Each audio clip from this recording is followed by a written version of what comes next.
আসসালামু আলাইকুম। কেমন আছেন সবাই? আশা করি সবাই ভালো আছেন, সুস্থ আছেন। আলহামদুলিল্লাহ, আপনাদের দোয়ায় আল্লাহ তাআলার অশেষ রহমতে আমরাও বাড়িতে সবাই ভালো আছি এবং সুস্থ আছি। প্রতিদিনকার মতো আরেকটি নতুন ব্লগ নিয়ে আসলাম আমি পাপিয়া। আশা করি সঙ্গেই থাকবেন। তো আজকের ব্লগটা আমি এই যে ফ্রিজ থেকে বেগুন বের করছি, এখান থেকেই শুরু করলাম। তো আজকে আমরা দুইজনাই শুধু বাড়িতে, আমি আর আপনাদের ভাইয়া। তো একটা বেগুন বের করে নিলাম। এই বেগুনটা ভাজি করব, মানে বেগুনের চাক ভাজি করব। ফ্রিজে তরকারি আছে, মাছের তরকারি আছে, তারপরে হলো শাক ভাজি আছে।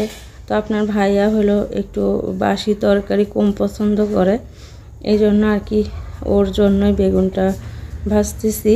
ভাতও রান্না করা লাগবে না, ভাতও আছে, ভাত গরম করব আর মাছের তরকারিটা গরম করব আর এই বেগুনটা ভাজি করে তারপরে আমরা সকালবেলা ভাত খাবো। আপনার ভাইয়া ঘুম থেকে উঠে ফ্রেশ হয়ে ও গেছে বাহিরে।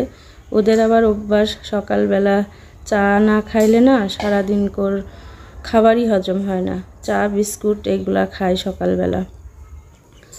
তো ওইদিকে আমি হলো বেগুন কেটে লবণ হলুদ দিয়ে মাখায় রেখে আসলাম। এসে এই যে হাঁসগুলাকে বের করে দিই।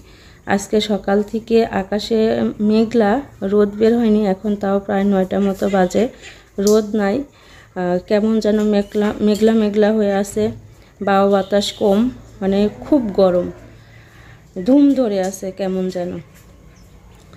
তো আমি প্রথমে ভাবছিলাম যে সকালবেলা থেকেই যে মনে হয় বৃষ্টি হবে বৃষ্টি হবে, এটা ভেবেই মানে হাঁসগুলাকে আমি ছাড়ছিলাম না। যে ছোটো হাঁস বৃষ্টির মধ্যে ছাড়লে ওইগুলা কুকুর ধরে নিয়ে যাবে, এই জন্য ছাড়িনি। তো এখন দেখছি যে সকাল থেকে এরকমই হচ্ছে।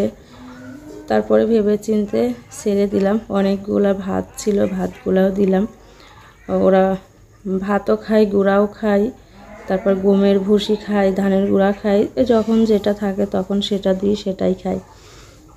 আবার সময়তে হলো মানে সব কিছু দিয়ে একবারে মাখায় দিলেও খায়। তো ভাতগুলা দিলাম, খাক। তো ওইদিকে হাঁসের খাওয়ানো হয়ে গেছে আর আমি এদিকে এসে বেগুনটা ভেজে নিচ্ছি। একটু লবণ হলুদ দিয়ে বেগুন মাখিয়ে রাখলে না লবণ হলুদগুলো বেগুনের মধ্যে যায় আর ভাজিটাও সুন্দর হয়। তো আমি একটা বেগুনের কিন্তু অনেকগুলাই ভাজি হয়েছে। তো ভাতটা গরম করব, ভাজিটা হলে এই কড়াইতে ভাতটুকু গরম করে নেব। আর আপনার ভাইয়া এখন আসেনি, আসলে পরে খাবার দিতে পারবো। এদিকে সব কিছু রেডি করে রাখি। আরে এত গরম পড়ছে, মানে গরমে কাজ করতে ইচ্ছে করতেছে না, খুব গরম, মানে মারাত্মক গরম, এত গরম। তো এখন বাচ্চারা নাই, বাচ্চারা থাকলে তো আরও জ্বালাতন করতো, আরও বেশি ঘরে জিনিসপাতি এলোমেলো করতো, নোংরা করতো, চিল্লাপাল্লা করতো, এটা ওটা অর্ডার করতো, আরও বেশি মনে হয় এই গরমের ভিতরে কষ্ট লাগতো। তো ওরা নাই, ওরা তো যায় এখন নানিক জ্বালাবে। আমাকে যেরকম সারাদিনে জ্বালাই, নানির বাড়িতে গেলে নানিক জ্বালাই, নানাক জ্বালাই। নানা তো তাও এখন অসুস্থ হয়ে পড়ে আছে। কি সুন্দর একটা শালিক পাখি কবুতরের ঘরের চালের উপরে দেখেন হাঁটাহাঁটি করতেছে। আয় আয় আয়, উড়েই গেল। আজকে আকাশে অনেক মেঘ, সকাল থেকে রোদ বের হয়নি, অনেক মেঘ আর অনেক গরম। এই যে পাখিটা যায় কারেন্টের তারের উপরে যায় বসছে, কি সুন্দর করে ডাকছে। আর আমাদের কবুতরগুলো আমাকে দেখে দেখেন কি লাগাইছে, ভিতরে উড়াউড়ি করতেছে বাড়ানোর জন্য।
আমি এখানে হলো কবুতরের খাবার দিলাম, আর পানি নাই, পানি আনতে মনে নাই। আমি ভাবছিলাম যে হয়তো উপরে ওদের মানে যে একটা পানি দেওয়া হয় ওই পাত্রের মধ্যে পানি আছে। এখন এসে দেখছি যে পানি নাই, তো পানি আবার নিয়ে এসে দিতে হবে। এখন টানের দিন তো পানিটা দিতেই হয়, বাচ্চারা পানি খায়, তারপরে বড় কবুতরগুলাও পানি খায়। টানের দিনে পানি প্রয়োজন, মানুষ পশু পাখি সবাই পানি খায়।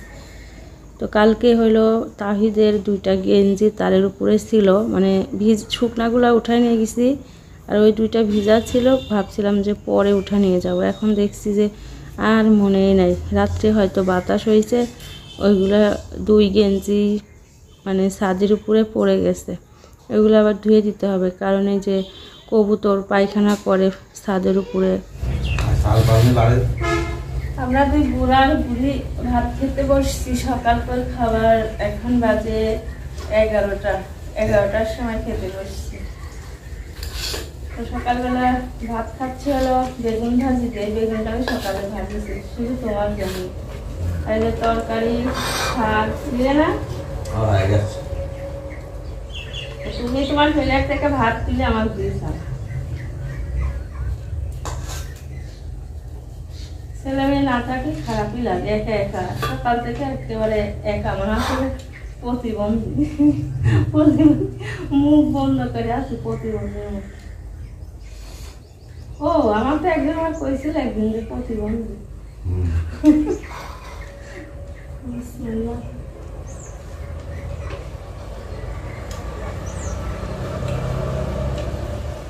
তাহলে এখন বাজে 11টা, এখন যদি খাই দুপুরেটা কখন খাবো না? দুপুরটা 5টায়।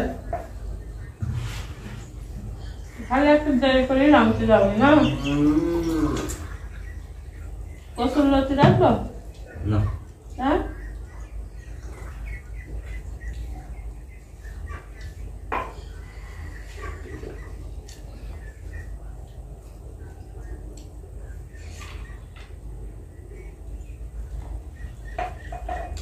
আমরা খাওয়া দাওয়া করে নি, ফ্যান বন্ধ করছি, গরম লাগছে না? আসলে ফ্যান চলে না, কথা বোঝা যায় না, এই জন্য ফ্যানটা আস্তে করে দিচ্ছি। ওই ফ্যানের বাতাসটা আমাদের গায়ে লাগছে না। এখন আমরা খাওয়া দাওয়াটা করে নিই, আর পরে বাড়িতে রান্না করবো।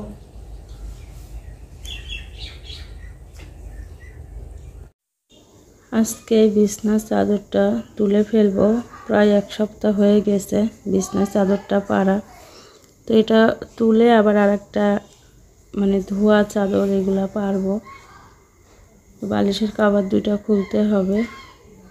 আজকে খুব গরম, গরমের জন্য কাজ করে শান্তি পাচ্ছি না। তো ফ্যান এত জোরে দিয়েছি, ফ্যান জোরে দিয়ে কাজ করছি ঘরের মধ্যে। আসলে এত পরিমাণ ধুলা, যে তোষক দিয়ে কত ধুলা বের হচ্ছে দেখছেন। বাড়ির সাথে যদি রাস্তা হয় এরকমই সমস্যা হয়। তারপরে এখন হলো কোনো বৃষ্টি নাই, সব জায়গায় ধুলা পড়ে আছে। আর সেই বাতাস হলেই ওই ধুলাগুলা সব একেবারে ঘরের মধ্যে চলে আসে। আমার আবার মানে ভালোভাবে ঘর দুয়ার আবার মুছতে হবে। শোকেসের মধ্যে, তারপরে ড্রেসিং টেবিলের ভিতরে সব ময়লা ঢুকে গেছে, ধুলা, খালি সাদা সাদা ধুলাই, মানে মুছলে চকচক করে। তারপর আবার 2-1 দিন যদি না মোছা যায় তাহলে ওইগুলা আবার সাদা হয়ে যায়। তো আমি বিছনার চাদরটা পেরে নিই। আর একটু লাল লাল কালারই এবার বিছনার চাদর কেনা হয়েছে। আমাদের ঘরে তাহিদরা খুব বিছনা ডলে, মানে সব কিছু বিছনার উপরেই করতে চাই। খাওয়া দাওয়া করে, শুয়ে শুয়ে পড়াশোনা করে, ফোন দেখে, এমনি বিছনার উপরে খেলনা টেলনা বের করে খেলে। এই জ্বালায় আমি লাল চাদরই এবার কিনছি, 2টা চাদর কিনছি, লাল টুকটুকা চাদর। আর এত ঘিসিমিসি প্রিন্ট যাতে ময়লাটা কম বোঝা যায় আর কি। তো আমি হলো বিছনার চাদরটা এই রুমে একটা পারলাম, আর স্বামীরা যে রুমে শয় ওই রুমেও একটা বিছনার চাদর পারবো। ওটাও বেশ 1 সপ্তাহ 10 দিন হয়ে গেছে ওর বিছনায় চাদর পারছি। এখন ওটা তুলে আবার একটা নতুন চাদর পেরে দিব। তো সুন্দর করে বিছনার চাদরটা পারছি। এখন বালিশের কভার দুটা ভরতে হবে।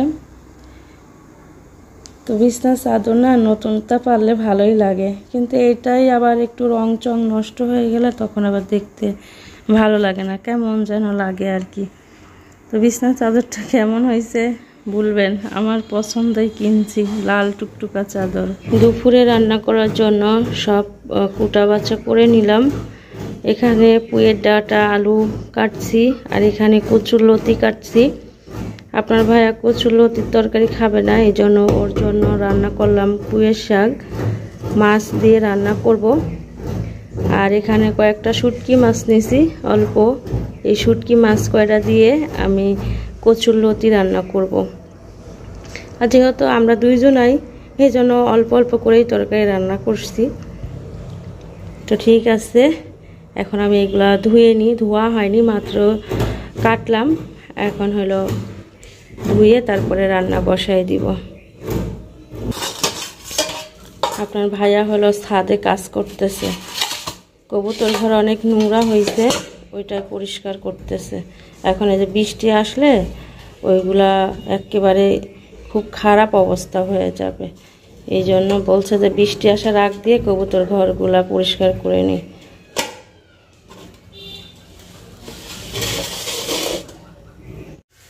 এই মশলাটা আমার কড়াই ছিল, তো ভাবলাম যে কচুরলতিটাই আগে চুলায় দিই। তো আমি এখানে কটা শুটকি মাছ দিয়ে মশলাটা ভালো করে কষায় নিচ্ছি, আর প্রেসারে ভাত দিছি।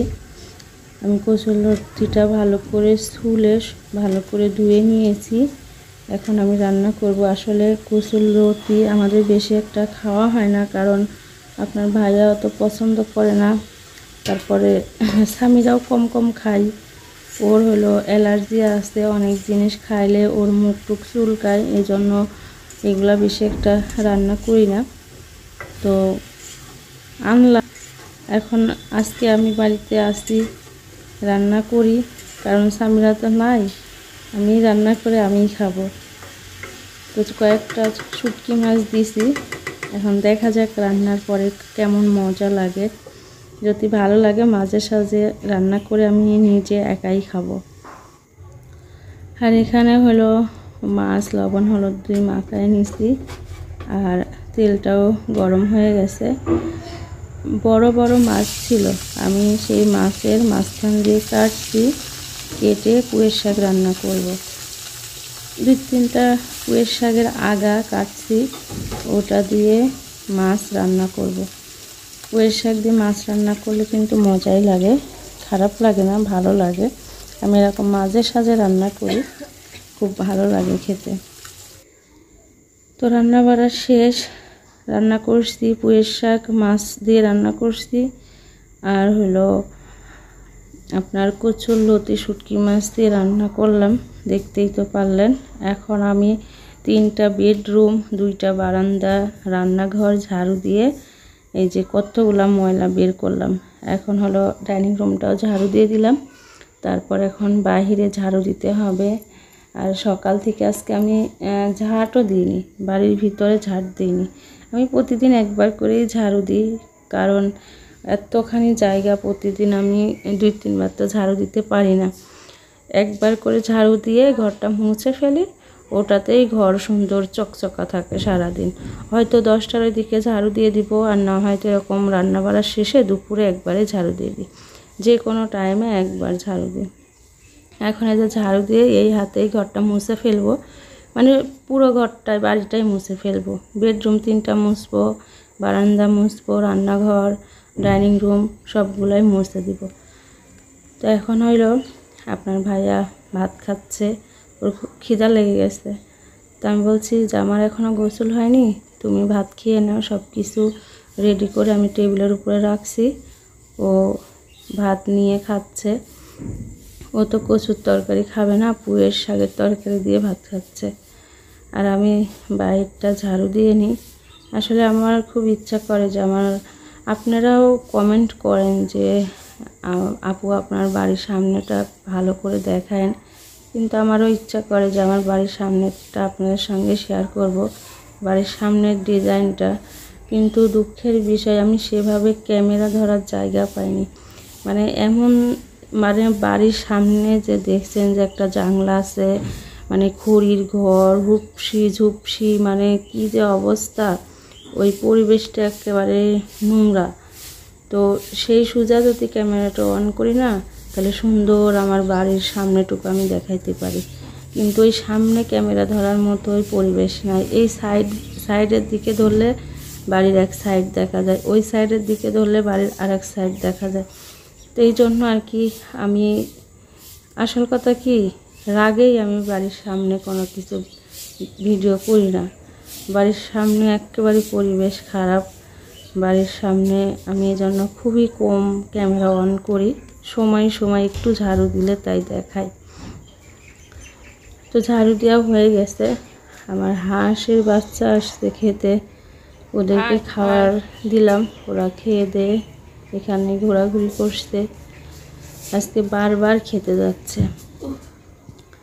তো এত গরমে তাও হাঁসগুলা ভালোই আছে। হাঁসগুলা যে অসুস্থ হয়ে গেছিলো গরমে, তো এখন যাক সুস্থ আছে, ভালো আছে। তো আমি আজকে একটু দেখানোর চেষ্টা করছি, তারপরও আমি ঠিকভাবে দেখাইতে পারছি না। আমাদের বাড়ির এই সাইডের বারান্দা এখনও গ্রিল দেওয়া হয়নি, আপাতত এভাবেই রেখে দিছি, গ্রিল দিতে পারিনি। আর সিঁড়ি রুমের তো ছাউনিটা করা হয়েছে। তারপরে যে কেসি গেটের এখনও কেসি গেট লাগানো হয়নি। আর এই পাশের রুমের তো অনেক আগেই, ঘর প্লাস্টার করার আগেই গ্রিলটা বানানো হয়েছিল সেই সময়, এই জন্য ওই পাশে গ্রিল দেওয়া আছে। তো যাই হোক, এখনও বাড়িতে অনেক কাজ বাকি আছে, আস্তে আস্তে করব। আপনারা যদি আমাকে ভালোবাসেন আর আমাদের জন্য দোয়া করেন, আল্লাহর যদি রহমত হয়, আল্লাহ করার তৌফিক দিলে অবশ্যই আস্তে আস্তে আরও সুন্দর করব। যা যা প্রয়োজনীয় জিনিস তাই এখনও বাড়িতে লাগানো প্রয়োজন, সেইগুলা লাগাইতে হবে। তো এটা আমার সব কাজ কাম সেরে গোসল করে আসলাম ভাত খেতে। এখন আমি একাই ভাত খাবো। তো এই যে পুঁইয়ের শাক রান্না করছি, তারপরে ভাজিও আছে, তারপরে শুটকি মাছ দিয়ে কচুরলতি রান্না। তো এখন আমি কয়টা ভাত প্লেটে নিয়ে তারপরে ফ্যানের নিচে বসে খাবো। আসলে আমাদের ডাইনিং রুমে এখনও ফ্যান দেওয়া হয়নি। ফ্যান না থাকার কারণে এত গরমে দেখা যাচ্ছে যে ভাত খেতে বসলে অনেক কষ্ট হবে, এই জন্য আর কি ভাত নিয়ে ফ্যানের নিচে চলে যাচ্ছি। আর ফ্যানটা থাকলে হয়তো এখানেই বসে আরামে ভাতটা খাওয়া যাইতো, কিন্তু গরমের জন্য আর এখানে বসে খেতে পারছি না। তো যা যা নিব সব কিছু একটু একটু করে প্লেটে নিয়ে যাই, ওখানে বসে খাই। আর আপনার ভাইয়া খাওয়া দাওয়া করে একটু বাহিরে গেল, মানে আমাদের বাড়ির পাশেই যে একটা বটতলা আছে ওখানে গেল, বলছে আমি আসি, হয়তো দোকানে কোনো কিছু একটা আনতে গেল। তো আমি ভাতগুলা নিয়ে যাই ফ্যানের নিচে বসে খাই। তো আজকের ব্লগ এই পর্যন্তই, কালকে আবার আসবো। সবাই ভালো থাকবেন, আল্লাহ হাফেজ।